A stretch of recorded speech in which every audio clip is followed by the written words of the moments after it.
messieurs, chers amis, bonsoir. On marche bien. Oui. Alors, quelle semaine, n'est-ce pas, pour ceux qui suivent l'actualité laïmolidienne, avéroïste et thomiste.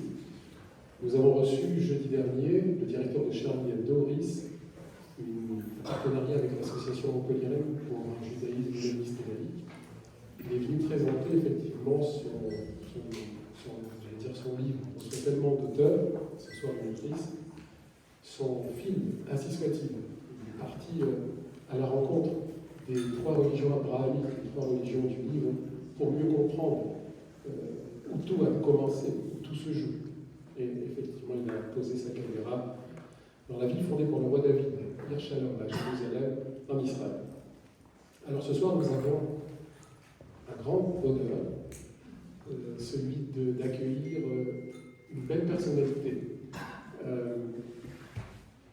Elle a de multiples dons, facettes, talents, et grâce à notre ami Alain Zimmerman, qui va vous la présenter plus en détail, nous avons pu effectivement concrétiser ce vœu depuis plusieurs années, qui était celui d'accueillir Rachel Kahn, son nom la précède. Elle sévit notamment sur des chaînes télévisuelles, bien évidemment, mais elle a beaucoup d'autres choses à nous dire, à nous enseigner, effectivement, à nous transmettre. Elle est autrice, elle va présenter ce soir l'ultra-violence. Avec Alain, nous allons la questionner sur son dernier ouvrage. Elle est actrice aussi, elle est une sportive de haut niveau, elle a même fait de la danse classique. Bref, ça serait peut-être, sans doute, une Eshet Haim, une femme accomplie, une femme vertueuse. Et alors je ne tarie pas d'éloges, je verse dans le dithyrambe, mais vous allez vous rendre compte qu'effectivement, Dieu le destin l'a richement doté, richement gâté, et nous en sommes heureux ce soir avec Alain de pouvoir vous proposer Rachel Kahn pour une rencontre donc autour de son livre paru aux éditions Fayard, La culture de l'ultraviolence. J'aimerais le remercier de sa présence deux élus, Michael Delafosse, Imbal Oyon, qui a récemment rejoint effectivement le rang des élites du président de la métropole et de la ville de Montpellier, et Nivia Houguet, qui accompagne Michael depuis de nombreuses décennies et qui est également une élue. Merci d'être présente, mesdames. Excusez également Carole Delga, présidente de la région Occitanie et Pyrénées-Méditerranée. Remercier les médias qui ont annoncé l'événement, notamment le Livre et la Gazette de Montpellier. Alors c'est Alain qui va vous la présenter plus en détail et lancer la première question, puis ensuite ça sera un ping-pong, une question-réponse entre nous deux et Rachel. Évidemment, vous pourrez intervenir et poser les questions que vous souhaitez à l'endroit de Rachel Kahn. En tout cas, d'abord bravo, parce que la plainte qui avait été déposée par Sandrine Rousseau contre vous a été classée sans suite par le procureur de la République, et nous sommes très heureux pour vous. Voilà.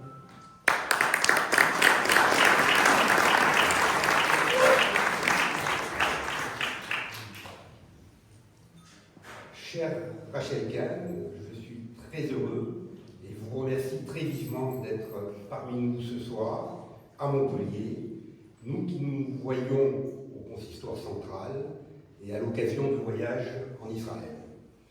Vous avez écrit un livre percutant dont le titre est « La culture de l'ultra-violence ».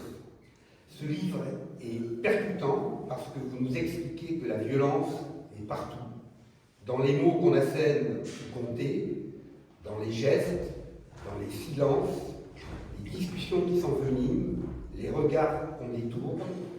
La violence s'infiltre partout dans nos institutions, nos écrans, nos corps, nos liens les plus intimes. Elle se nourrit de la peur, elle est un poison. Elle se nourrit de la peur, se propage comme un poison ou explose sans prévenir. Face à elle, nous vacillons, sidération, rage, désir de rendre coup pour coup. À partir d'un choc personnel, Rachel, vous posez une question politique et intime. Comment résister à la violence sans y ressembler? Est-ce possible? Vous êtes lucide sur cette violence contemporaine. Sans céder au cynisme ni à l'angélisme, cet essai pense une résistance sans haine, son exploit. qui conjugue fermeté, lucidité, humanité et courage. Votre livre est engagé et nécessaire, vous obligez à voir la violence en face. Je voudrais vous présenter et dire que vous êtes juriste, autrice, actrice, danseuse et engagée dans le débat public. Elle incarne un universalisme assumé. Cette doctrine, cette croyance selon laquelle tous les hommes peuvent être sauvés, cette philosophie politique ayant pour finalité d'octroyer à tous les citoyens d'une même nation des règles, des valeurs, des principes communs sans distinction relative à des particularités culturelles, religieuses ou philosophiques. Vous êtes une ancienne sportive de haut niveau, vous l'avez dit, vous avez pratiqué l'athlétisme, vous êtes formée en droit international, vous vous êtes fait connaître par vos prises de parole et vos ouvrages. Avec ce nouvel essai, vous poursuivez votre exploration de la condition contemporaine et de la dignité face aux dérives identitaires. Dans cet ouvrage, cet essai percutant, vous décortiquez les multiples formes de la violence contemporaine, une réflexion intime et politique sur la résistance sans haine, difficile. Un texte lucide et engagé entre témoignages concrets et analyse courageuse. Alors ma première question sera, à vous lire, on a un diagnostic très sombre. Vous resterez-il malgré tout quelques raisons d'espérer? Est-ce que votre histoire familiale et votre héritage askénaze ont influencé votre manière de penser la violence aujourd'hui? Merci beaucoup. Déjà, merci à vous, merci à nos élus pour votre présence et merci infiniment pour vos mots et vos regards qui me touchent. Avant de répondre à cette première question, j'aimerais juste, parce que ironie du sort, bon, hier c'était Yom HaZikaron et aujourd'hui Yom HaZmaout, et hier j'ai parlé de Élie Valentin de Montpellier, qui est tombé le 7 octobre à Béhéry. Et voilà, je voulais avoir une pensée depuis chez lui aujourd'hui.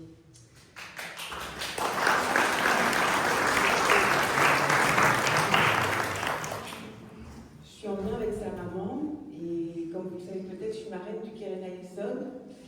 Et le Keren HaYesod, avec le nom de Élie Valentin, organise, et le soutien aussi de l'Agence juive, un village d'enfants défavorisés.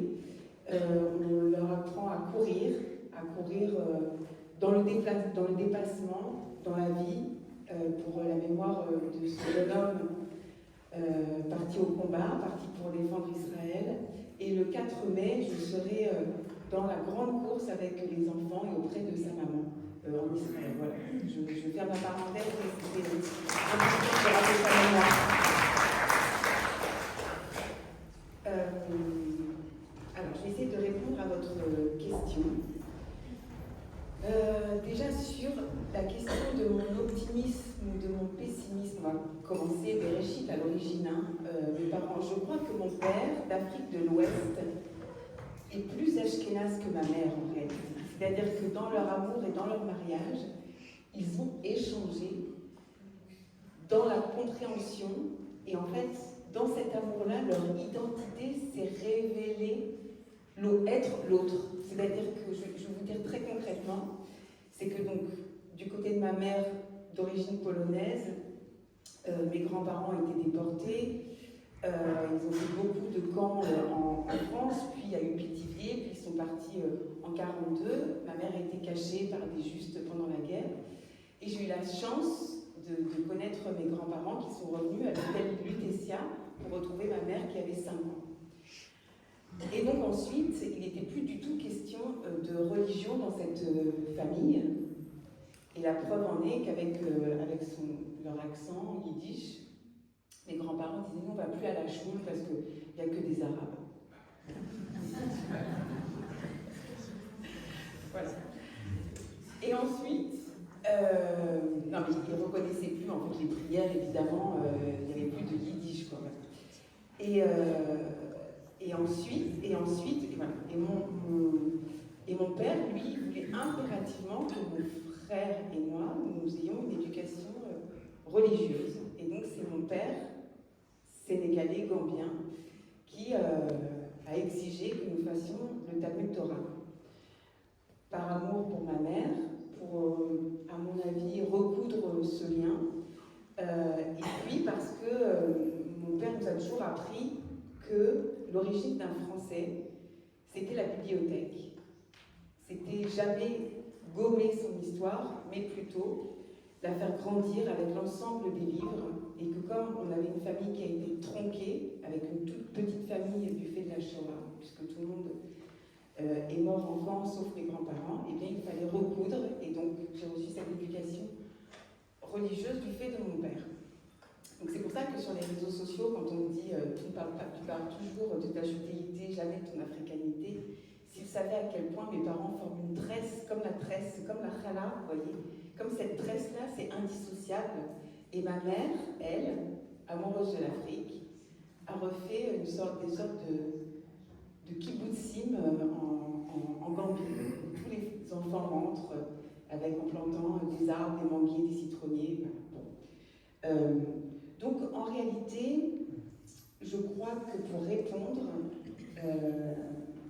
il y a les deux côtés, parce qu'il y a l'Afrique, l'africanité, séfarade, et évidemment le côté ashkénaze. Je pense que la lucidité me caractérise, mais je pense surtout que c'est le sport qui m'a façonné comme ça, cette envie de dépassement, et cette envie de se dire que tant qu'on est en vie, il y a toujours des possibilités.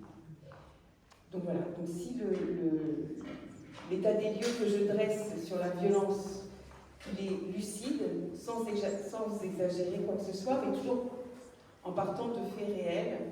À chaque fois, j'essaie de mettre dans les différents chapitres, puisque j'aborde effectivement toutes les formes de violence, les violences à l'école, le harcèlement, la violence psychologique, évidemment physique jusqu'au pire, la violence idéologique, politique, juridique. Et j'ai terminé ce livre-là avec cette question: pourquoi le juif cristallise autant, mais peut-être qu'on en reparlera plus tard. J'espère avoir répondu correctement. Merci. Merci Rachel. En tout cas, vos parents peuvent être légitimement fiers de vous et de votre parcours. Vous êtes une femme courageuse et vous prenez à bras le corps dans ce petit livre un sujet difficile, hélas, de triste actualité, alors que vous disséquiez progressivement, méticuleusement, emboîtant vos analyses chapitre après chapitre, dans d'habiles transitions pour parvenir à un épilogue sans appel. Vous convoquez en fin de volume les figures tutélaires de Romain Gary, pour qui il est, dans La promesse de l'homme, l'antisémitisme est un délire, Albert Cohen, qui a fait l'expérience très jeune d'être montré du doigt, de Pérec à l'enfance trouvée, de Modiano de La place de l'Étoile, de Georges Bensoussan, que nous connaissons bien ici à l'Institut Laïvalide.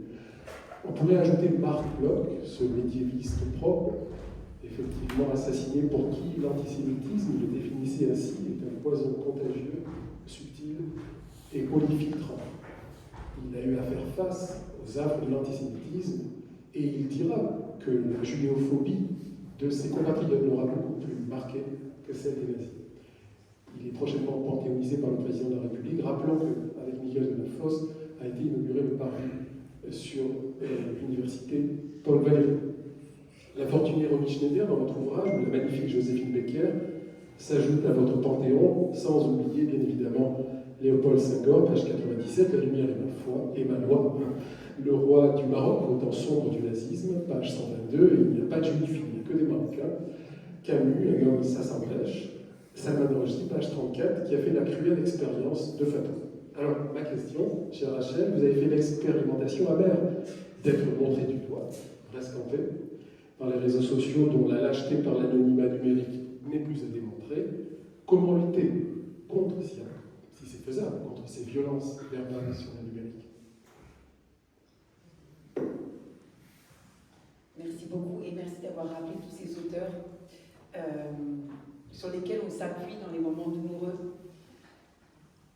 Ben déjà, il y a quelques années, en 2021, j'avais travaillé avec Gérald Bronner sur les questions du numérique et nous avons remis un rapport au président de la République sur cette violence numérique qui infiltre partout, jusque dans nos lits, jusque dans notre cuisine, notre salon et surtout jusque dans nos têtes, si bien que cette violence numérique, c'est pas simplement cette volonté de nous faire taire, mais cette volonté d'humilier, de disqualifier. Puis j'avais rencontré aussi Salman Rushdie, j'ai eu cette chance, qui m'expliquait vraiment cette stratégie de vouloir vous dessiner un profil qui fasse que lorsque vous êtes dans la rue, vous puissiez être attaqué, c'est-à-dire raconter absolument n'importe quoi de vous pour que vous deveniez l'ennemi numéro 1 pour certains. Mais dans le rapport que nous avons remis au président de la République, moi la question majeure, c'est toujours cette histoire de... Vous parlez de Romain Gary, mais là, de pseudo, pas fait pour exceller d'un point de vue littéraire, mais de pseudo pour cracher toute sa haine. Je pense que pour lutter contre l'antisémitisme, la haine du juif et toutes les formes de violence, par ailleurs, il faut impérativement que nous puissions lever ces histoires d'anonymat sur les réseaux sociaux. Ça me paraît fondamental. On ne peut pas se dire d'une responsabilité internationale sur certains sujets et donneur de leçons, et de l'autre côté, être totalement irresponsable et qu'on soit obligé de faire des enquêtes très poussées pour savoir qui vous êtes. Donc déjà, c'est le départ. Après, sur Rescalpé, on se dit que ça va aller quand on reçoit un message comme ça. C'est vertigineux. On pense à ses parents, à ses grands-parents, évidemment. Parce que derrière ce mot-là, déjà, évidemment, il y a ce jeu de mots avec un nom. Donc, il faut salir impérativement les noms. Que ce soit, là, c'est le nom de mon père, mais c'est la même chose, c'est surtout mon nom. Mais cette volonté, en fait, de vous dire que vous êtes petite fille de déportés et trouver un ricanement dans le rescapé, en fait. Ça veut dire qu'en gros, être rescapé, c'est... Je vais être dure, mais en gros, c'est que Hitler a raté, mais que moi, je ne vais pas te rater. C'est ça que ça voulait dire. Alors, ce qui a été douloureux, c'était effectivement la solitude à ce moment-là. Et c'était en 2020. Non, c'était à l'été 2023, donc quelques semaines avant le 7 octobre. Et malheureusement, avec cette idéologie-là, qui a le monopole sur les réseaux sociaux, puisque au regard des algorithmes, plus vous êtes haineux, plus votre tweet est repris. Donc, c'est-à-dire ça conforte l'ego, ça conforte l'ego, ça conforte votre nombre de followers qui grossit, plus vous êtes insultant et plus vous êtes visible. Et c'est en ça aussi que notre jeunesse, qui a un besoin d'exister, trouve malheureusement sa place dans la haine. Mais j'ai fait l'expérience, surtout avec mon ouvrage Racé en 2021, puis avec ce jeu de mots Rescalpé, j'ai fait l'expérience de ce qu'allait être le 7 octobre, mais dans une forme de solitude au fond. Avec Racé, j'expliquais que ma couleur de peau n'appartenait pas aux racialistes, que je ne suis pas racisée, que je ne me ferai raciser par personne, que je suis une femme libre, républicaine, française, que je n'ai pas à être assignée, et c'est parce que justement je n'ai jamais voulu être assignée que j'ai été dans ce classique, athlète, écrivain, comédienne, à changer de rôle, parce que c'est ce que permet ce pays justement. Et ça, pour certains, c'était impossible. Et surtout, avec l'arrivée de ces idéologies décolonialistes, être obligé au regard de ma couleur de peau de penser d'une certaine manière et de voter d'une certaine manière, c'est-à-dire que ce sont des idéologies qui vous enlèvent, par de l'intimidation, votre citoyenneté. Et les réseaux sociaux font ça. Dans Racé, parce que c'est vraiment un ouvrage sur les questions identitaires qui sont arrivées des États-Unis, mais avec toute cette violence je vais essayer de ne pas dire des noms, mais pour que ce soit parlant, voilà, les Assa Traoré, les Rokhaya Diallo, qui en fait se lèvent le matin et pensent qu'elles sont noires, elles sont noires, elles sont noires. En fait, on n'a pas besoin d'avoir de diplôme pour ça. On n'a pas besoin d'être exigeant pour ça. C'est-à-dire que c'est une couleur de peau, et parce que vous avez cette couleur de peau-là, vous pouvez pointer du doigt la France, vos institutions, avec cette violence, ce désir pas de revanche, mais de vengeance. J'ai refusé ça, et j'ai refusé ça parce que dans l'intersectionnalité, j'ai constaté que dès que vous avez une goutte de sang juif, alors vous devez la taire. Alors vous ne pouvez pas arriver avec tout ce que vous êtes. Sauf que moi, dans cet ouvrage-là, je me dis, je suis ça. C'est un ouvrage, et maintenant, d'ailleurs, ça m'a donné un bon exemple pour essayer d'écrire toujours en me rapprochant de mon cœur. C'est ça, d'essayer de parler avec son cœur, parce que les réseaux sociaux, vous employez toujours les mêmes mots en boucle.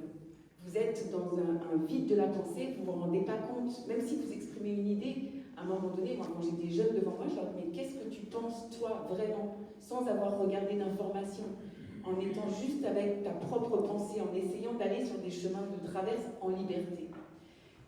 Et en réalité, dans les réseaux sociaux, on croit apparaître avec son ego, et il y a une forme d'invisibilisation parce que vous n'avez plus un nom et un prénom.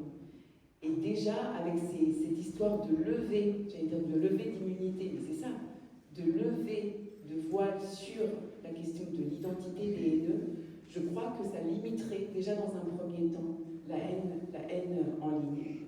En second plan, les réseaux sociaux, c'est aussi les territoires perdus de la République numérique. C'est-à-dire que cette régulation, c'est sans foi ni droit en réalité. On peut tout se permettre.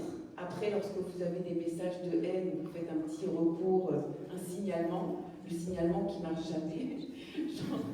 genre les pires horreurs, non, Meta, ça n'enfreint pas notre règlement, etc. Bon. Mais en revanche, lorsque vous avez, un jour j'avais mis, je ne sais plus pourquoi, Kirikou, mais Kirikou posté sur Facebook il y a très longtemps. Et là, par contre, on m'avait supprimé parce que Kirikou était voilà, il est tout nu, donc ça avait été supprimé. Et pas plus tard que ce matin, sur Instagram, où je parlais de ce drame de Boko Haram, qui, au Nigeria, menace plus de 400 femmes et enfants de mort en échange d'une rançon. Donc j'alertais, et j'alertais surtout du fait que pour ça, il n'y aurait pas de grandes manifestations à Sciences Po, ni de drapeaux dans les manifestations. Je demandais pourquoi. En revanche, ce poste-là a été supprimé. On a un vrai travail à refaire pour reprendre, je crois, notre citoyenneté numérique, parce qu'il y a des ingérences étrangères qui polluent aussi notre espace national. La foi aux illuminés, disait Pierre-André Daguerre, et des ingérences étrangères à la main. Il ne faut pas que je sois trop long dans les réponses, sinon on n'aura pas de temps. Si vous êtes chez vous. C'est parfait. En fait, c'est parce que comme en plateau de télé, il me coupe la parole tout le temps.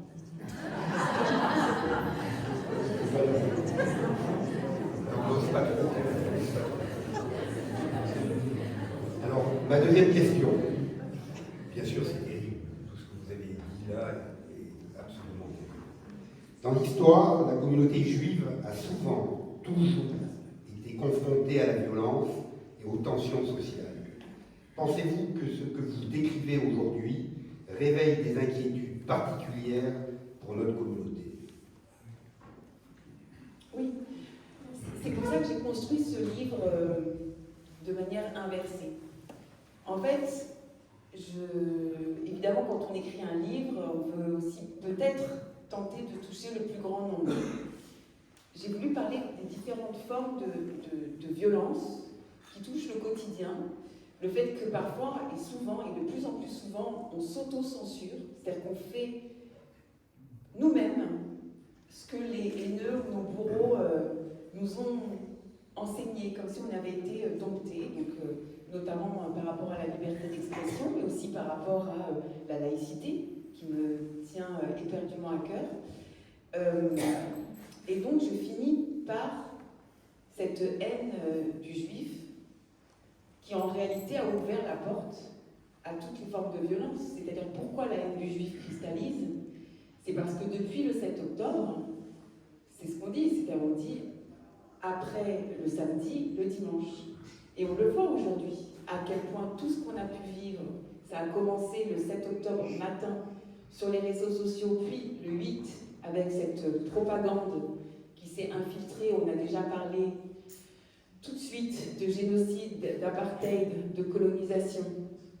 Ça m'a fait comprendre ces trois mots quelque chose. C'est que si Émeric Caron me déteste, c'est parce qu'en fait, en tant que femme, déjà, mais en tant que fille d'hommes colonisés, en tant que petite fille de déportés, donc je sais ce que c'est qu'un génocide, et que ma couleur de peau, malheureusement, c'est ce que c'est que la discrimination raciale, et peut imaginer très bien ce que peut être l'apartheid. Bon, je referme la parenthèse, mais pour répondre à votre question, évidemment l'inquiétude.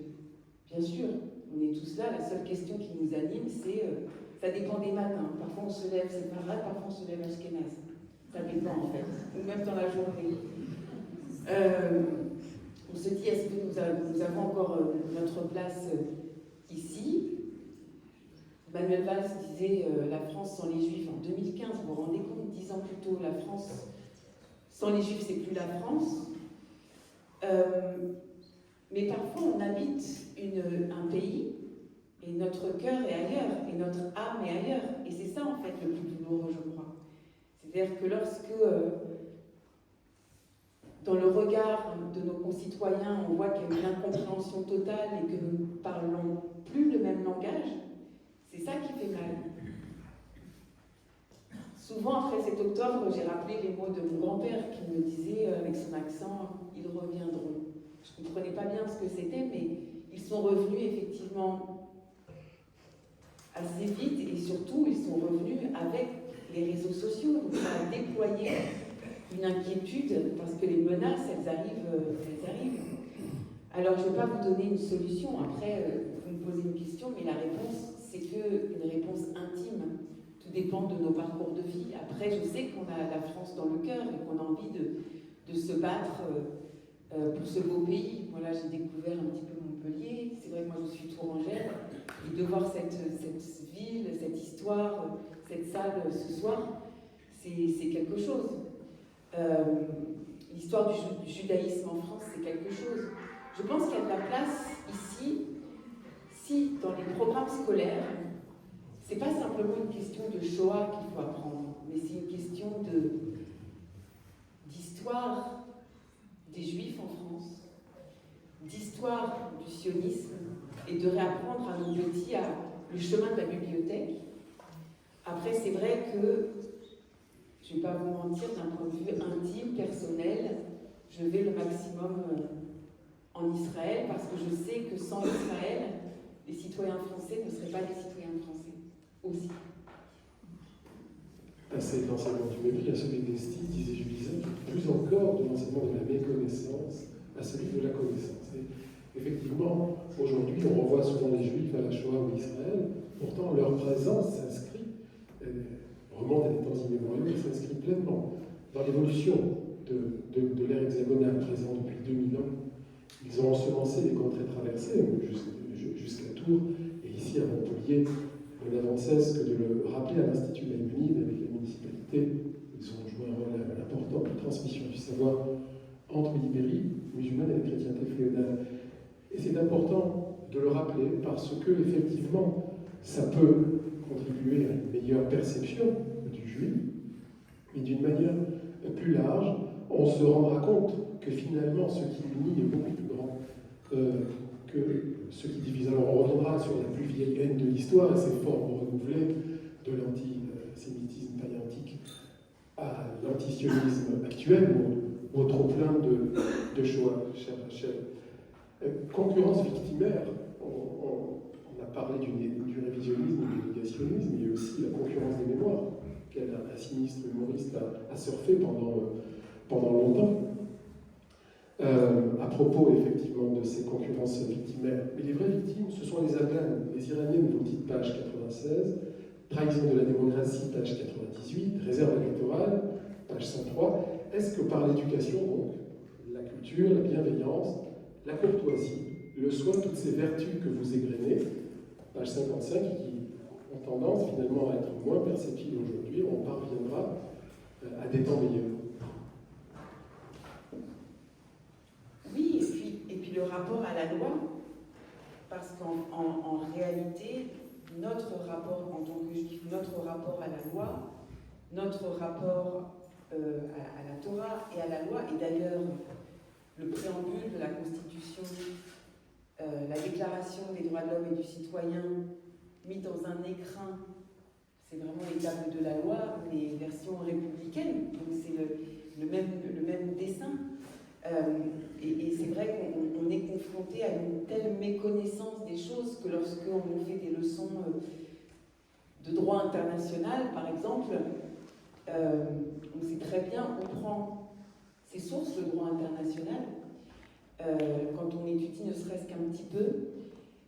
Par rapport à l'éducation, évidemment, mais après, c'est vrai que vous parliez de Dieudonné, moi ça fait 6 ans ou 7 ans qu'il y a un procès qui dure contre Dieudonné. Je vous parle de ça parce que, en fait, il a fait une vidéo suite à un article que j'avais écrit, Noire et Juive, ma mémoire d'Afro-Yiddish. Bon, c'était en 2014, quand il faisait ses spectacles, etc. Et donc il a fait une vidéo. Alors il reprend tout, hein, les Shoah-Nanas, avec des propos misogynes par ailleurs, que je devrais être à la cuisine, de tout, que je suis amie avec Anne Sinclair, tout, et ça finit, c'est 20 minutes d'intimidation et de ricanement comme ça, et ça finit par, mais de toute façon Rachel, tu resteras une pauvre négresse jusqu'à la fin de l'histoire. Et en fait, quand on est dans la loi liberté de la presse, c'est les dangers de cette loi, et je l'ai dit pour la loi Yadan, justement, les dangers de cette loi, c'est qu'en liberté de la presse, cette loi-là, elle protège les opinions. Donc, ça fait 7 ans qu'on est dans ce procès. Dieudonné a fait des millions de vues avec cette vidéo.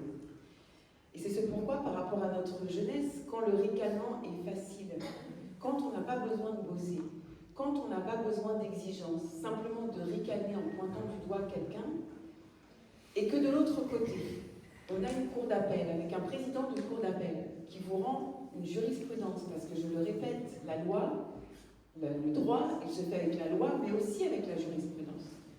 Quand vous avez une jurisprudence où la décision rendue, c'est Dieudonné a une opinion fataliste de votre couleur de peau, mais comme vous êtes d'origine africaine, il a la liberté de penser que la communauté nationale ne vous admettra pas totalement. Voici la jurisprudence de la Cour d'appel de la 17e chambre. Donc, d'un côté, il y a l'éducation, mais pour que les Juifs se sentent protégés, c'est le rapport au droit et à la loi et à la protection par un tribunal de l'ensemble des citoyens. Donc la liberté de la presse, oui, mais il y a des discours qui tombent vraiment, surtout lorsqu'ils incitent à la violence physique, qui tombent sous le coup du pénal. Et je pense que si on veut une grande loi pour lutter contre la haine du juif et toutes les formes d'intolérance, aujourd'hui, à l'heure où les couteaux circulent, c'est du pénal et c'est pas que de la liberté de la presse. Je ne sais pas si j'ai répondu à toutes vos questions, mais simplement, par rapport à l'éducation, il y a quelque chose à faire aux enfants parce que d'apprendre le droit après le bac, c'est trop tard. Le droit, ça s'apprend dès la maternelle, ça s'apprend ce qui est bien, ce qui n'est pas bien, construire des citoyens éclairés, ça commence dès qu'on entre en collectivité en réalité. Absolument, il y a beaucoup de choses qu'il faudrait revoir. Enseigner aussi le fait religieux, je ne dis pas des religions, mais le fait religieux à l'école. L'importance de la loi Guesso et peut-être de la possible loi Yada qui reviendra en juin sous la forme d'un projet de loi gouvernemental. On a évoqué cette question avec le ministre des Affaires étrangères qui était reçu à Montpellier, Jean-Louis Barrot, la semaine dernière. Si tu veux questionner Rachel. Oui, tu veux Rachel? Attends, j'ai une question. Alors, vous décrivez une société où la violence n'est plus seulement physique, mais aussi culturelle et morale et symbolique. À quel moment, selon vous, avons-nous basculé dans cette culture de l'ultra-violence? Et surtout, qui en sont aujourd'hui les principaux moteurs? J'ai lu le livre. Je vois. Je vois que vous avez vraiment bien lu. Non, mais c'est vrai que j'ai voulu utiliser le mot culture parce que l'art et la culture, pas simplement la tradition, mais vraiment ce qui est de l'ordre de la culture, de cette liberté-là, je crois vraiment que nous sommes dans une guerre contre le beau, une guerre contre l'esthétique. Et qu'aujourd'hui, malheureusement, certains se gargarisent de la mocheté. Et lorsque je dis, en fait, comment ne pas ressembler à ceux qui nous détestent et aux haineux, c'est d'essayer de garder une certaine forme de beauté ou de courtoisie ou d'urbanité avec l'autre. Aujourd'hui, on voit bien, il y a certains rangs de l'Assemblée nationale où on est content d'être moche, quoi. Tout est moche. Les mots sont moches, la livre est moche, tout est moche. Et aujourd'hui, en plus, on n'a pas le droit de le dire, mais c'est horrible, c'est la vérité. Heureusement, il n'y a pas l'ARCOM aujourd'hui.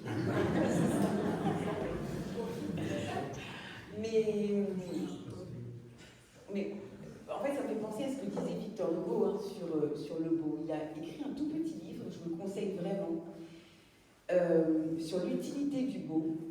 Et dans son analyse, d'ailleurs c'est dans ce petit livre où souvent on cite la forme, c'est le fond qui remonte à la surface.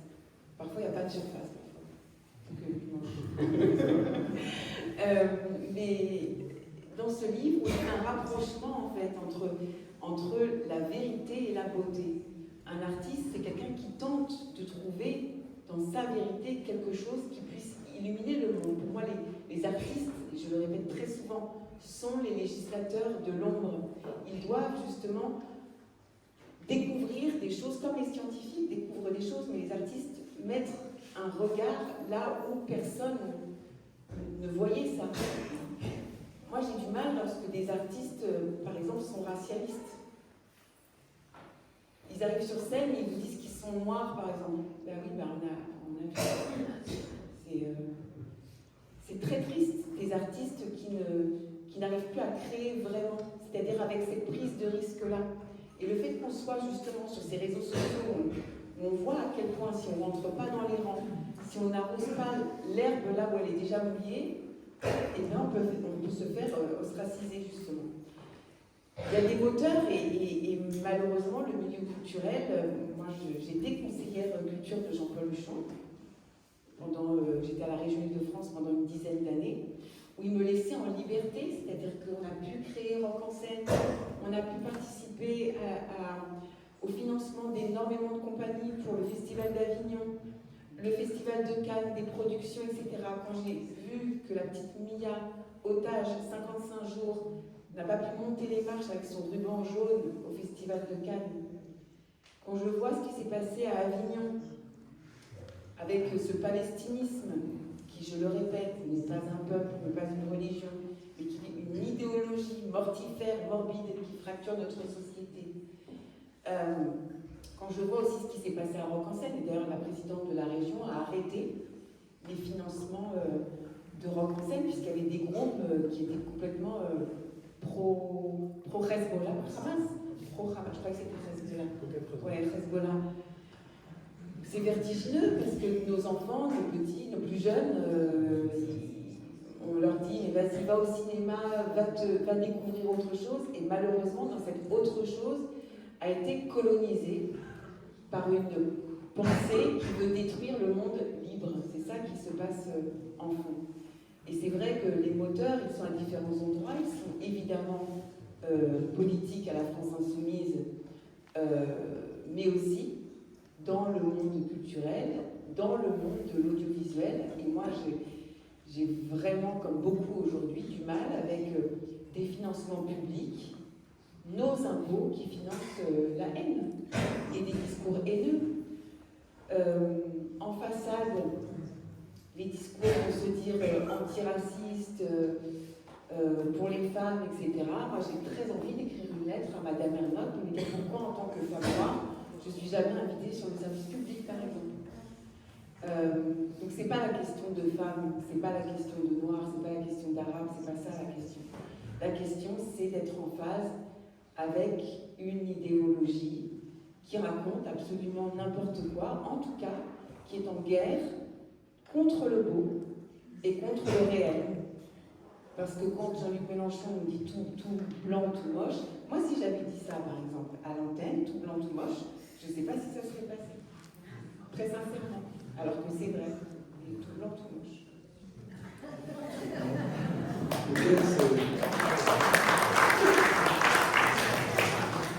Lequel s'intéresse désormais à l'onomastique. L'onomastique, voilà.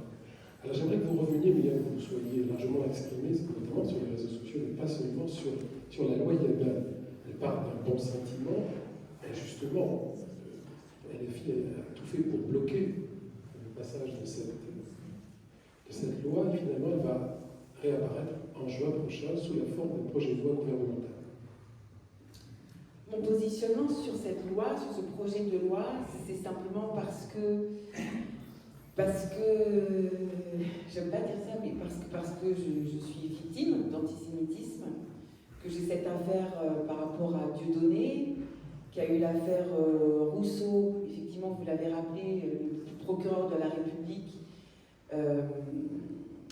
a souligné qu'il n'y avait pas d'infraction, à parler de cette notion qui est le palestinisme, travaillé par Pierre-André Taguieff. Donc ça sort pas. Il faudrait qu'elle ouvre un petit peu des livres aussi.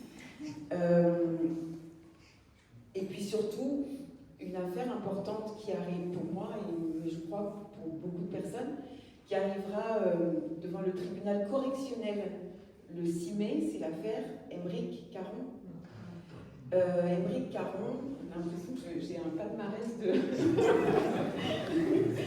Pourtant, je ne cherche pas, hein. Vraiment, c'est juste comme s'il me déteste. On juge l'importance souvent d'un homme ou d'une femme au nombre de ses ennemis. Vous êtes plus en plus important. En fait, l'affaire Caron, c'est que je m'exprimais au tout début, après le 7 octobre justement, et en plus je soutenais certaines mamans d'otages. Et dans cette interview-là, il a fait une capture d'écran de l'interview où je suis à Europe 1, avec ma photo, et il a juste titré Radio Mille Collines. Donc Radio Mille Collines, c'est la radio qui faisait la promotion du génocide au Rwanda. J'étais très investie, moi, pour justement la mémoire de ce génocide. Je suis allée de nombreuses fois, notamment pour les 20 ans, avec Gaël Faye, avec Sonia Roland, Karine Le Marchand aussi, qui est du Burundi, mais donc où il y a des partenariats avec Drancy aussi. Comment ça fait mal ça fait mal parce que dans ce poste-là, ce que ça raconte, c'est vraiment non seulement génocidaire, mais il n'aurait pas envoyé ce poste-là si j'étais pas noire. Donc c'est toute l'inhumanité de cette personne. Et pour revenir à cette loi Yadan, je ne sais pas comment on dit, mais c'est vraiment en tant que victime, si cette loi passe, comme elle visait à modifier la loi Liberté de la presse de 1881, qui est une loi qui est ancienne, pas adaptée aux réseaux sociaux, eh bien on n'aurait pas pu avoir cette enquête poussée des brigadiers, et pas pu avoir cette audience devant le tribunal correctionnel de Nanterre. On n'aurait pas pu non plus faire en sorte que Rima Hassan soit en garde à vue pour apologie du terrorisme, pour tout ce qu'elle fait sur les réseaux sociaux, mais simplement liberté de la presse. Et moi, je les connais, les peines de liberté de la presse, et notamment parce que c'est Muriel Wagner-Melki qui est mon avocate, avec Rémi Pierre-Drey, il n'y a jamais de condamnation, il n'y a jamais de condamnation forte. Vous ne repartez pas en liberté de la presse en détention, même si vous avez fait l'apologie du terrorisme. Sauf que les conséquences de l'apologie du terrorisme, les conséquences de ces mots génocidaires, les conséquences de ces cibles dans le dos, c'est cet enfant de Courbevoie violé avec un tuto qui était les vidéos du Hamas du 7 octobre. Donc, c'est pas du tout adapté, cette loi n'est pas du tout adaptée. Les procédures sont lentes, sont piégeuses. La loi peut se retourner contre justement vous, et comme je le disais tout à l'heure, le droit se construit avec de la jurisprudence. Et moi, j'ai pas envie qu'on ait des jurisprudences. Alors, je vais faire très cliché, mais j'ai pas envie qu'on ait des jurisprudences Cohen, Lévy, Seban, j'en passe, Kahn et autres, qui soient totalement défavorables et qui aillent dans le sens inverse de la lutte contre l'antisémitisme. Pour lutter contre l'antisémitisme, c'est pas simplement avec une seule loi. Là, c'est la loi par rapport au droit.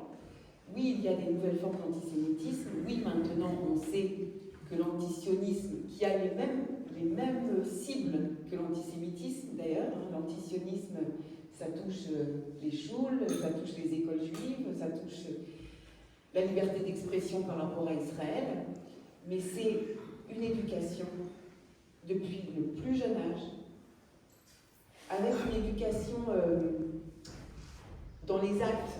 Moi, j'adorerais qu'au collège, tout le monde puisse partir non seulement à Auschwitz, mais aussi en Afrique,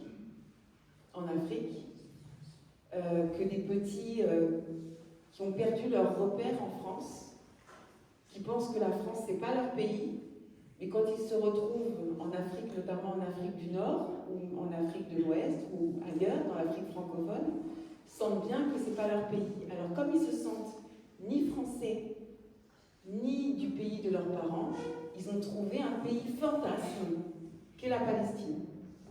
Ils y mettent toute leur rancœur et toute leur haine de la France et toute leur fissure intime. J'adorerais qu'il y ait des voyages scolaires dans les pays d'origine, et j'adorerais aussi qu'il y ait des voyages scolaires en Israël. Et troisièmement, pour lutter contre l'antisémitisme, il faut lever l'anonymat sur les réseaux sociaux et faire en sorte que devant les tribunaux, il y ait véritablement une protection des Français, de tous les Français et des Français juifs. Oui, pour rebondir avant de donner le micro à Alain, quelle est votre réaction finalement à celle, on entendait tout à l'heure à la voiture, à cette flambée d'antisémitisme en Espagne, c'est redevenu un sport national. Alors évidemment, 1492 n'est pas très loin. La France, premier pays juif d'Europe, les chiffres sont affolants. Si des fois ça baisse, sensiblement ça monte. On a tous approfondi les diverses formes d'antisémitisme à travers des conférences, des cycles d'enseignement, etc. Aujourd'hui, on a l'impression de quelque chose d'encore plus nouveau, qui est d'être fier d'être antisémite. C'est cool d'être antisémite. Les jeunes rigolent, n'ont aucun complexe, oui, décomplexés quant à l'antisémitisme. Ça fait froid dans le nôtre. Il y a 40 ans, si on nous avait dit ça, non? Ah oui, tout à fait, c'est tendance. Oui. Alors après, je me disais peut-être que la France a cru un peu trop qu'elle avait gagné la guerre. C'est peut-être ça aussi le problème. C'est-à-dire qu'en Allemagne, même si l'Allemagne c'est pas parfait du tout, mais après la guerre et jusqu'à aujourd'hui, et d'ailleurs ça a été très particulier, cette Allemagne qui a défendu quand même beaucoup plus que la France, Israël, les Juifs, etc. Très particulier. Donc en fait c'était génial, et d'ailleurs ça a été repris dans des sketchs où c'est Israël, c'est l'Allemagne qui défend Israël et c'est l'Afrique du Sud qui dit qu'Israël commet de l'apartheid, le monde à l'envers. Bon. Je crois que oui, par rapport à l'histoire, il y a quelque chose qui est resté par rapport au nazisme, mais surtout par rapport à l'islamisme et au grand moufti. C'est-à-dire qu'on a été débarrassé un peu du nazisme, mais l'idéologie, cette idéologie-là, avec le grand moufti et avec la colonisation, la décolonisation, puis, parce que la décolonisation africaine a permis l'islamisation de l'Afrique et d'être pas droit dans ses bottes par rapport à l'histoire aussi. Donc tout ça a fait qu'aujourd'hui, cette idéologie, cette haine du juif, elle est arrivée dans cette jeunesse-là, et quand on dit jeunesse, on dit tendance. Et les réseaux sociaux favorisent un truc, c'est que dès qu'on parle, si on dit quelque chose de négatif sur Israël, il y a un mot-clé, si vous voulez plus de followers, et d'ailleurs, Karim Khan l'a compris, il suffit de dire Netanyahou, et vous aurez une augmentation de 3000 followers dans la soirée. Malheureusement, et c'est ça. Donc,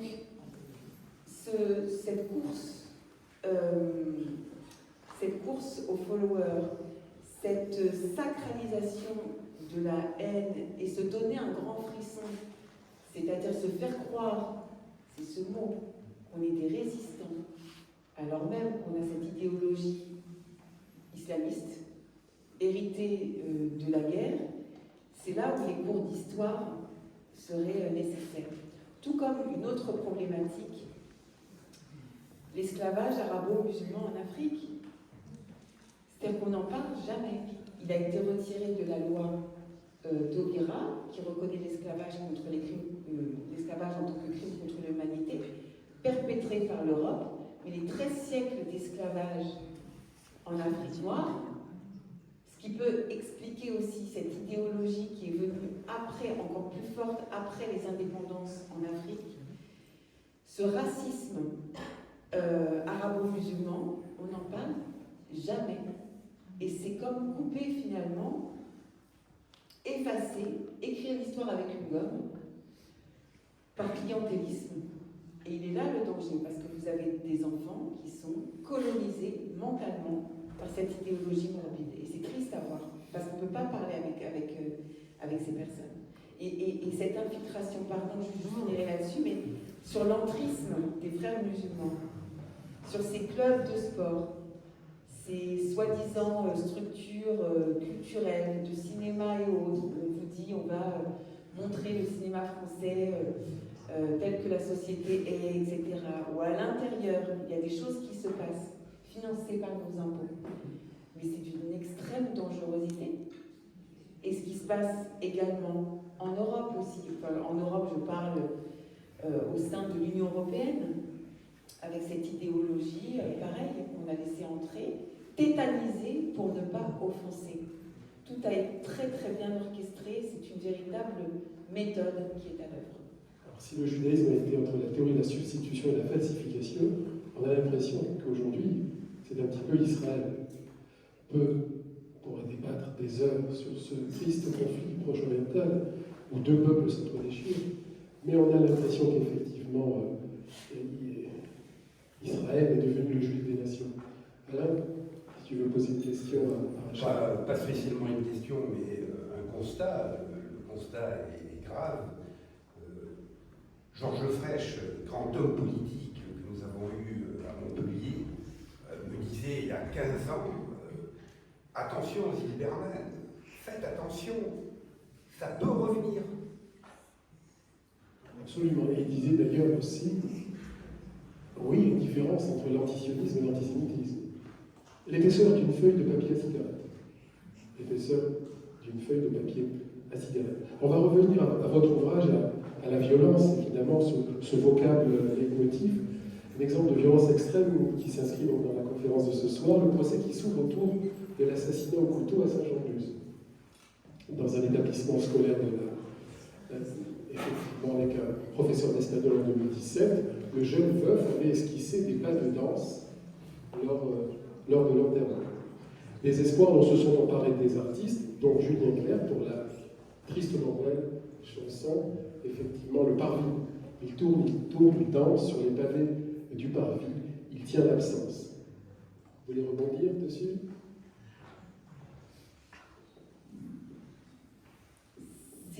Cette séquence-là, c'est exactement un moment qui raconte absolument tout. C'est-à-dire comment remettre du beau en réponse au plus morbide. Moi, c'est ce que j'essaie de faire. On me dit souvent, tu ne t'énerves pas, voilà. Non mais, parce que c'est une exigence. Et là encore, et même aujourd'hui, dans ce que l'on peut vivre de ces parents qui ont perdu leurs enfants au front, ou cette petite enfant de Courbevoie, ou d'autres enfants, Elias avec son téléphone portable et autres, des machettes, tout ça, cette dignité des mères et de ceux qui restent. Cette dignité de ceux qui restent ici, mais aussi notre dignité. On est tous les enfants de quelqu'un, on est tous les petits-enfants de quelqu'un. Et moi, dans cette France-là, j'ai envie vraiment, même si on voit ce qui est écrit sur les réseaux sociaux, ou des prises de parole haineuses, avec des mots détestables, honteux, des mots qui sont là pour violer la langue française, au fond. Je crois que c'est ça, relever la tête, toujours garder la dignité et toujours être à la recherche du beau pour notre pays. Le beau s'associe à tout ce que vous entreprenez, tout ce que vous êtes effectivement. Alors on a souvent tendance à parler des trains qui arrivent en retard et pas de ceux qui arrivent à l'heure. En Israël, on parle trop peu de cette belle initiative inspirée du kibbutz, quelque part, des kibbutzim ou des moshavot, le fait d'élever ensemble juifs et arabes, israéliens et palestiniens. Mais les shalom, Nawat al-Salaf, les enfants sont élevés côte à côte.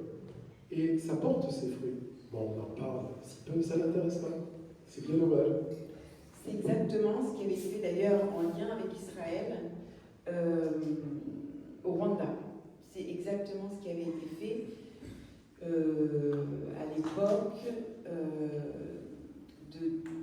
En fait, c'est tout le pays qui a été recomposé comme ça, entre les Hutus, les Tutsis, et maintenant avec surtout l'effacement de ces désignations-là. Il n'y a plus de Tutsis, il n'y a plus de Hutus, il n'y a plus que des Rwandais. Mais de toute façon, oui, on le sait que depuis petit, si on mélange véritablement, mais aujourd'hui, moi, ce qui m'affecte le plus, c'est cette racialisation, ce communautarisme, ce repli identitaire, où maintenant on a pris certains quartiers comme des bastions, les facultés comme des prises de guerre, et on ne veut plus du tout de mélange.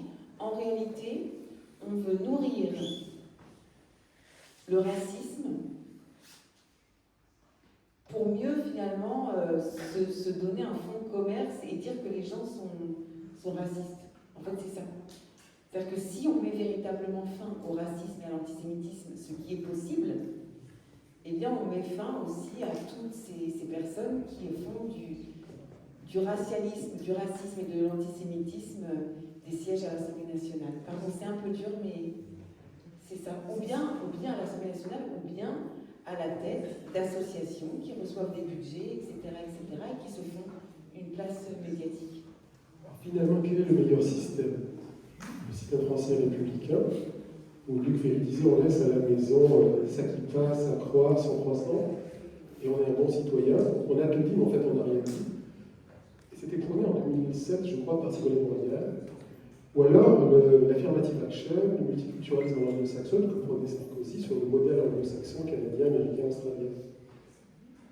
Et finalement, est-ce qu'on n'en vient pas à cela aujourd'hui en France? Ça part d'un bon sentiment. Non, mais c'est-à-dire qu'il y a une confusion. C'est-à-dire qu'en fait, on refuse de nommer une guerre pour ne pas avoir à la mener. Ce que font les frères musulmans n'a rien à voir avec la religion, n'a rien à voir avec la laïcité. Donc en fait, on a essayé d'amalgamer et de comparer ce qui n'est pas comparable, parce que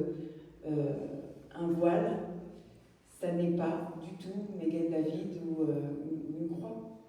Et c'est compliqué à le dire. Et un mot qui a été trouvé pour ça, c'est le procès en islamophobie, alors que ça n'a absolument rien à voir. Donc, cet apartheid dans la rue entre les hommes et les femmes, en Afghanistan, en Iran, il est connu. Donc, c'est pas, malheureusement, aujourd'hui, le mal est bien plus profond qu'une histoire de laïcité. C'est une idéologie politique qui se drape dans les habits de l'anti-racisme. Et par ailleurs, dès qu'il y a une loi, vous savez, moi ce que j'ai constaté, c'est qu'à la limite, la Constitution est un texte islamophobe. Une loi est islamophobe, une institution est islamophobe. Et si j'égrène tous les slogans, on en vient à la police tue, etc., etc. Donc ceux qui nous protègent, ceux qui protègent à l'entrée, là par exemple, sont aussi harcelés parce qu'on veut nous désarmer intellectuellement et nous désarmer de nos principes fondamentaux. C'est éloigné de l'esprit de Charlie il y a une dizaine d'années. Non seulement on s'est éloigné, mais c'est plus que ça, c'est qu'il y a tout un mouvement qui n'est pas Charlie et qui combat Charlie, et qui vous empêche donc de dessiner. Charlie est dangereux parce qu'il dessine. Donc un stylo, c'est dangereux. Donc parler, c'est dangereux. Donc le langage, c'est dangereux.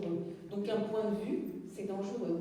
Ce qu'a fait Sandrine Rousseau, nous on est en train de voir avec mes avocats, parce que peut-être que ça s'appelle des procédures bâillons. J'ai appris ça, c'est-à-dire en fait des procédures qui font en sorte que vous vous taisiez. Cette dame députée de la République qui est censée protéger l'ensemble des citoyens me met une cible dans le dos avec une vidéo coupée, montée, faisant croire que j'avais dit qu'il fallait une solution finale des Palestiniens. Je n'ai jamais dit ça. Je reprenais les propos de Marceline Loridan qui expliquait justement qu'aujourd'hui, grâce à une certaine politique et notamment une idéologie décolonialiste, palestiniste, on avait trouvé un bon moyen d'intimider les Juifs et donc une solution finale acceptable.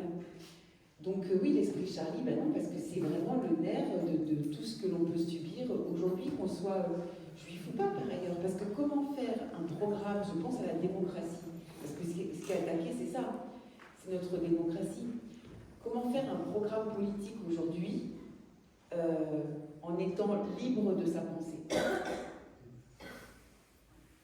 Donc oui, on s'éloigne de Charlie. On s'éloigne aussi de toutes les lignes éditoriales. Absolument, il y aura encore beaucoup de questions. L'Iran, il y a bien d'autres sujets, peut-être que le public vous posera. Alors, en tout cas, moi, je ne le dirai pas. Non, vous êtes courageuse, vous avez une voix qui porte, vous le faites avec beaucoup d'intelligence, de justesse. C'est un plaisir de vous écouter et de vous entendre, effectivement. Alors, comment vous arrivez à tout gérer, vos multiples obligations, vos responsabilités? C'est assez ardu, hein, mais vous y arrivez. Ça, c'est le sport. Donc moi, j'étais donc sprinteuse. Hein. J'étais en équipe de France. Très fière. Quand on vous dit que vous allez intégrer l'équipe de France, on est fiers d'avoir le jogging, l'équipement de l'équipe de France et tout. Et donc, j'étais sprinteuse et triple sauteuse. Aujourd'hui, le triple saut, j'en fais, mais avec d'autres triple sauts. Non, mais le sprint, c'est bien parce que ça permet d'avoir le temps dans la tête. Donc, c'est vrai que tout est assez millimétré. Entre les différentes activités, les enfants, même s'ils sont grands, on dit petits enfants, petits problèmes. Non, mais ça va.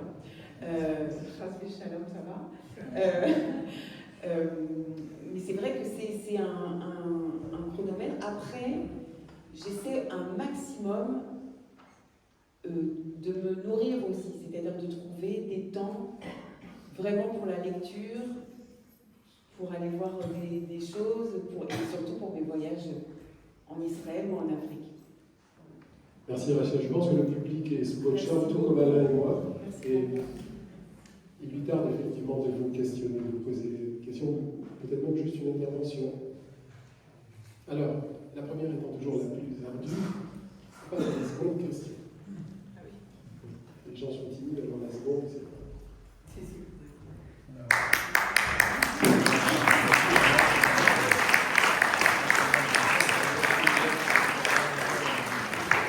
Merci à Joseph, c'est vraiment les applaudissements. Et puis un mois, il me dit, je veux une photo avec Rachel Kahn, je veux une photo avec Rachel Kahn. Tu as pu la voir, Parce que Joseph? Joseph, c'est mon Ouais, fils, c'est un peu mon fils, Joseph. Elle est extraordinaire. Bon, alors, une question. Roger Dorjman, qui est vice-président de l'Institut Maïmonide. Bonsoir et merci pour cet exposé, pour tout ce que vous faites, pour le courage que vous exposez au quotidien. Ma question est suivante. On a vu à travers le parcours qui a été rappelé par Alain qu'il était marqué par une grande hybridité, beaucoup d'éclectisme. Et donc ce parcours, est-ce que vous considérez qu'au final, il vous a plutôt protégé des préjugés idéologiques ou au contraire, il vous a exposé parce que les gens n'arrivaient pas à vous caser dans des classes simplificatrices?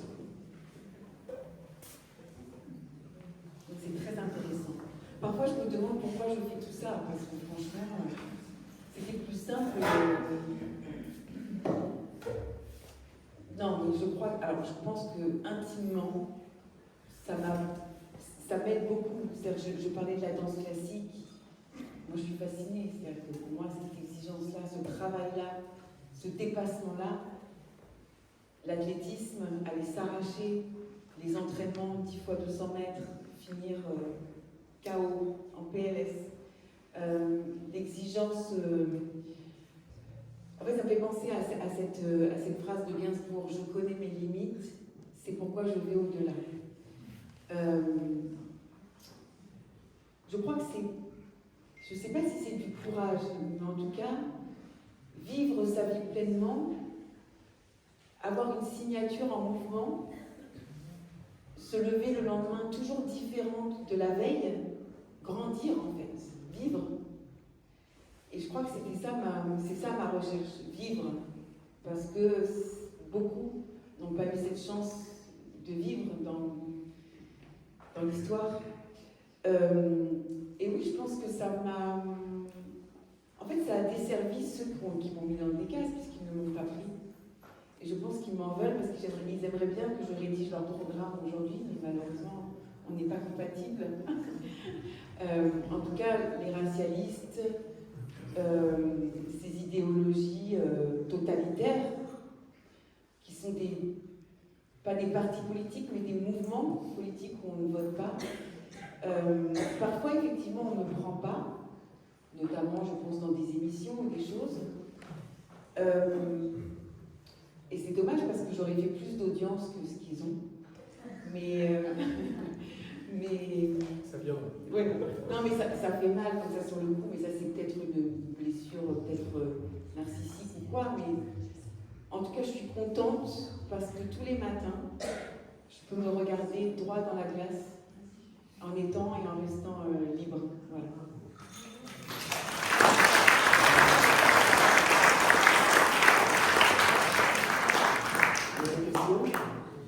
D'autres questions pour Rachel Kahn? Après, sur la liberté, je rêve, moi, d'un message. On a de la chance d'avoir les Antilles, la Guyane, etc. Par rapport à leur histoire de l'esclavage, de cette déportation-là, j'aurais rêvé faire genre Pessard, mais en Martinique, un truc comme ça. C'est quelque chose à Je faire. demande au consistoire officiellement. Ouais, peut-être un peu monter aux Antilles, en Jamaïque, où il y a la seule synagogue, les pieds dans le sable. Et ben voilà. Une belle histoire des Juifs Exactement. dans les Amériques. Alors, Brigitte, oui, Brigitte a une question pour... Oui, vous avez parlé de violence culturelle. Alors évidemment, je vais vous poser la question qui fâche. Quel est votre regard sur ce qui se passe en ce moment dans le monde de l'édition? Je parle de Hachette, bien sûr, étant donné que, je le cite ou pas, que Vincent Bolloré n'est tout de même pas pour la liberté de penser, nous le savons. Mais là, c'est pas contre l'ultra-gauche, mais c'est contre l'ultra-droite qu'il faut se battre aussi. Et il est aussi propriétaire de chaînes de télévision. Donc on en revient au problème des médias. Et c'est votre regard que j'aimerais bien avoir. Merci. Alors, je vous avoue que sur Grasset et Hachette, j'ai vraiment pas suivi. Après, j'ai suivi comme ça très en surface. Oui, la liberté d'expression. Après, moi, vous avez mon point de vue, c'est-à-dire que la liberté d'expression, la pluralité, la citoyenneté, le fait que des auteurs ne puissent pas écrire de livres à certains endroits, moi ça m'affecte. Voilà. Après, je trouve ça triste de manière générale pour le livre, tout ce qui se passe. D'un côté ou de l'autre, à chaque fois que des personnes sont exclues par rapport à leurs idées, ça n'a pas une place dans la démocratie.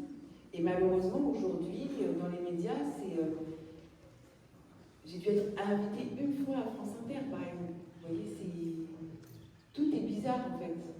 Donc, voilà mon regard.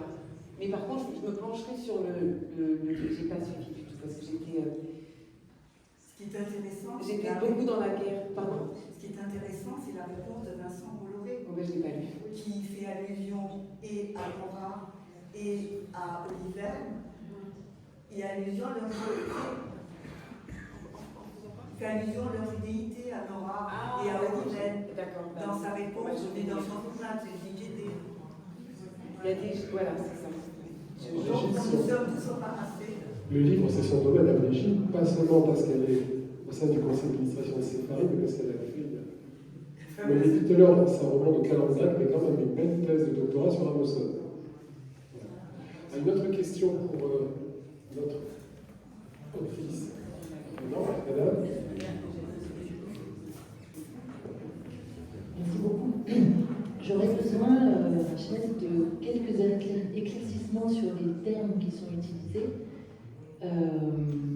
Pourquoi parler de ultra-violence et pas d'extrême violence? Vous venez de dire parler de l'ultra-droite et de l'ultra-gauche. Pourquoi ultra? Pourquoi ce terme-là, en fait? Voilà.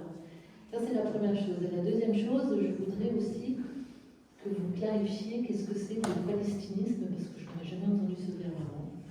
Et je ne sais pas trop ce que ça veut dire. J'ai choisi, alors déjà sur la culture, j'ai choisi ultra-violence parce que la différence d'une violence simple, c'est qu'aujourd'hui on tue. On tue. Voilà, Samuel Paty et autres, etc. C'est-à-dire que d'un mot, d'un silence, d'un regard, on peut arriver pas simplement à une violence anodine, mais au fait en tant que Français de s'entretuer en réalité. Après, c'est vrai que le mot extrême, il est un peu dévoyé pour moi. Ça ne parle d'extrême gauche, et moi aussi, hein, je l'emploie aussi, mais ultra me parlait beaucoup plus dans cette radicalité-là. Et ensuite, votre seconde question, le palestinisme. Le palestinisme, c'est ce qu'on voit à Sciences Politiques, c'est ce qu'on voit dans les universités, c'est une notion qui a été travaillée il y a à peu près une dizaine d'années par Pierre-André Fabiel, qui d'ailleurs, en décembre 2023, a sorti des petits, vous savez, les tracts Gallimard. Il a sorti un petit tract Gallimard, alors j'ai plus le titre en tête, mais qui parle justement de ce palestinisme. Ce palestinisme, en fait, ça n'a rien à voir avec le peuple palestinien. C'est très précisément la méthode qui, sous couvert de défendre le peuple palestinien, est là pour toute autre chose, du clientélisme, la haine du juif, la destruction d'Israël, mais surtout la destruction de nos fondamentaux républicains. C'est un moyen, une méthode, sous couvert de se dire qu'on est dans le camp du bien, de la justice, de fracturer la société et qui est éperdument racialiste et surtout antisémite. Pierre-André Taguieff, qu'on a reçu, on a eu l'insigne honneur de le recevoir en 2007 pour la nouvelle judeophobie. Ces travaux, enfin, je vous conseille vraiment, parce que ces travaux sont merveilleux. Et d'ailleurs, dans son tract là, de décembre 2022, il parle de rescalper. Il parle du mot qu'on m'avait lancé, de Médine, sur les réseaux sociaux, rescalper. Là, on est très précisément parce que là, il n'y avait pas encore de Gaza, etc. Mais comment tout est tourné autour, en plus, très souvent, des éléments de langage de la charte du Hamas pour finalement se propager dans le monde occidental et fracturer les sociétés libres. Merci. Une autre question, monsieur?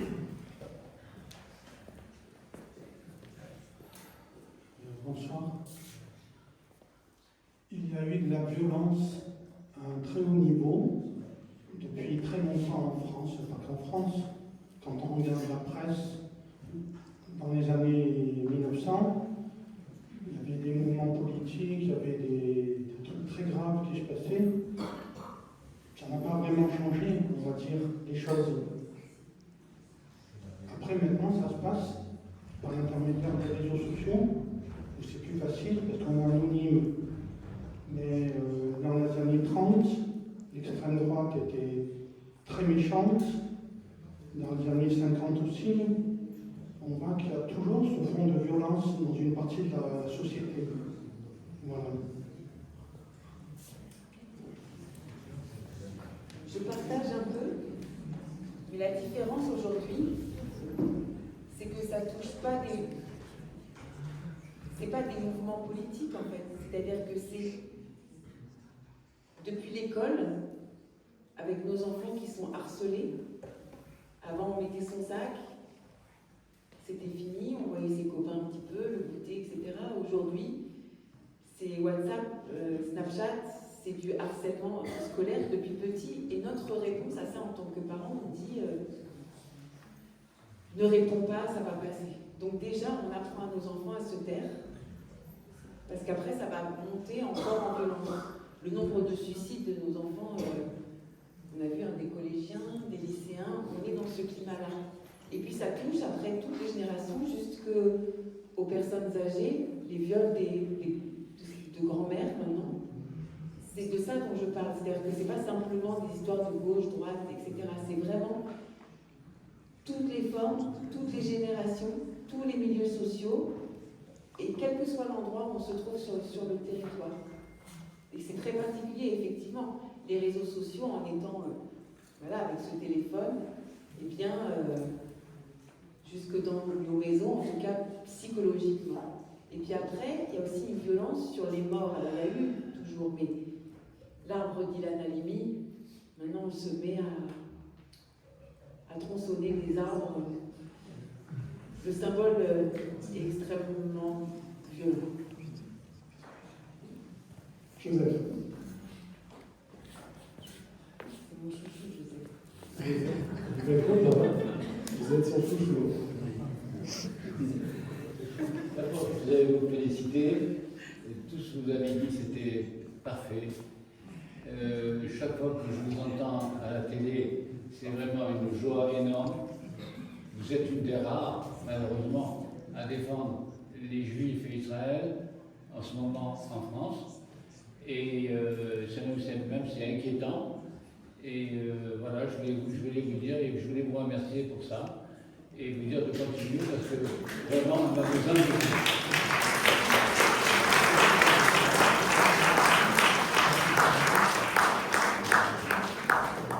Une dernière question? Oui, alors.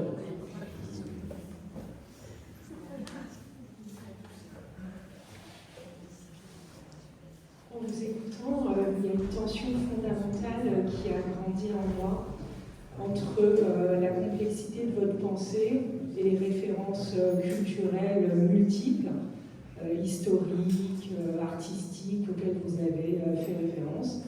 Et de l'autre côté, l'immédiateté des réseaux sociaux. Cette image, Emmerich Caron, voilà.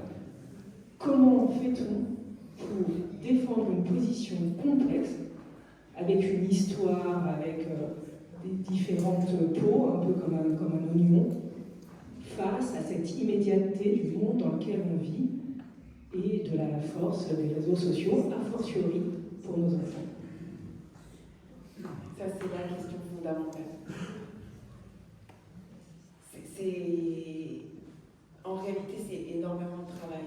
C'est-à-dire que c'est des heures et des heures et des heures pour tenter de synthétiser un maximum tout ce qu'il y a, pour utiliser des mots ultra simples et malgré tout tenter de défendre le plus justement. Mais normalement, mes interventions en général, c'est des longues interventions que je ramène à 30 secondes. Et donc, voilà, j'essaie de... En fait, je fais de l'huile essentielle tous les matins. C'est vrai, c'est vrai. Et vous avez raison sur l'immédiateté. Je pense qu'il faut réapprendre... En fait, il faut réapprendre à nos enfants à la fois notre espace et à la fois le temps. C'est pour ça que le sport, je trouve que c'est quand même quelque chose d'assez fondamental. C'est le corps et l'esprit. Mais c'est fondamental pour avoir une appréhension des petits, que rien n'arrive de manière immédiate, que tout est un travail de très longue haleine, même lorsqu'il faut faire court, et que l'immédiateté est dangereuse. C'est-à-dire que lorsqu'on réagit, on sait, quand on réagit dans n'importe quoi, à chaud, en général, ce n'est pas des bons fruits. Donc, réapprendre le temps, je pense. Je ne sais pas si j'ai répondu à vos questions, mais moi, c'est... On se prépare des mois et des mois.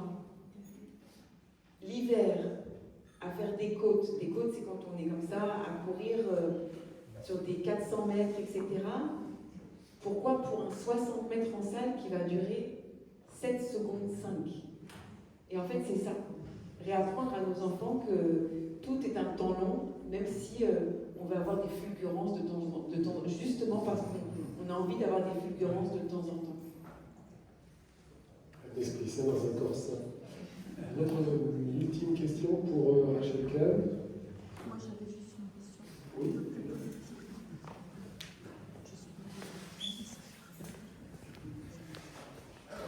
Quand vous avez parlé des différentes violences, ce qui m'est venu à l'esprit beaucoup, parce que je le subis comme beaucoup de gens le subissent, c'est l'extrême violence médiatique.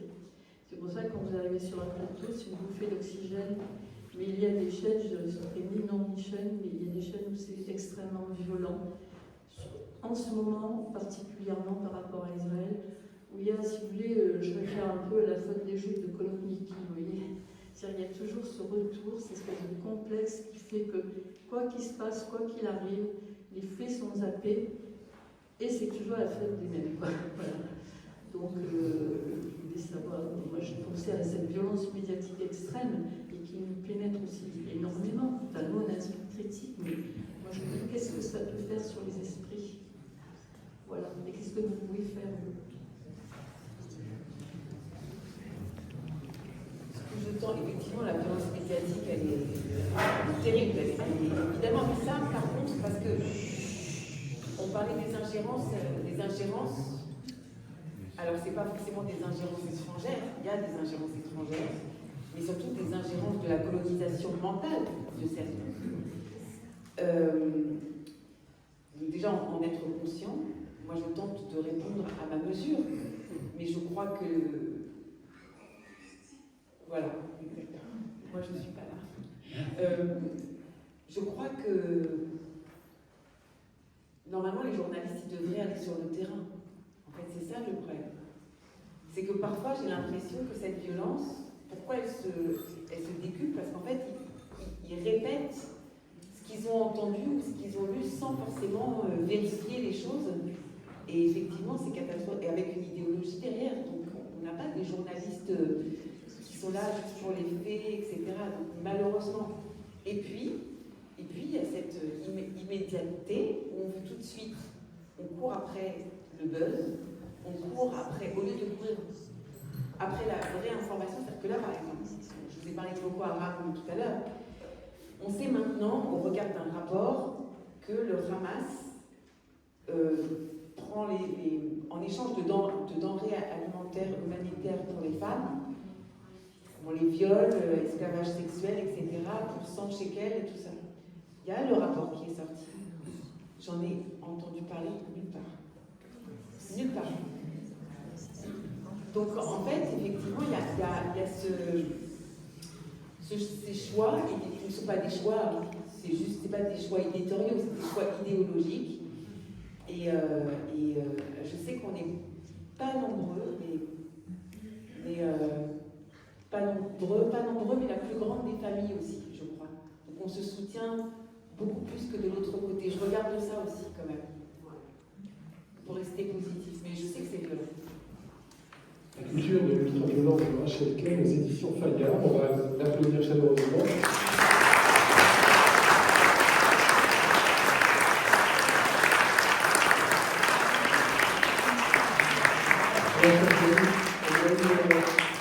On a eu un petit souci d'acheminement. Mais si vous voulez l'ouvrage dédicacé par Rachel Kahn, c'est possible. Vous laissez votre nom. Et à Paris, on nous envoyer des exemplaires, c'est prévu en retard, avec la dédicace de Rachel Kahn. J'aimerais excuser Charles Guy, président délégué de l'Institut Maïoli, qui peut être des nôtres ce soir.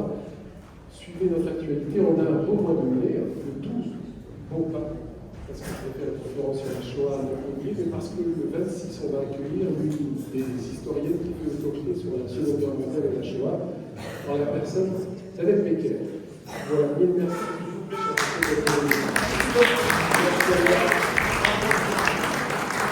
Merci.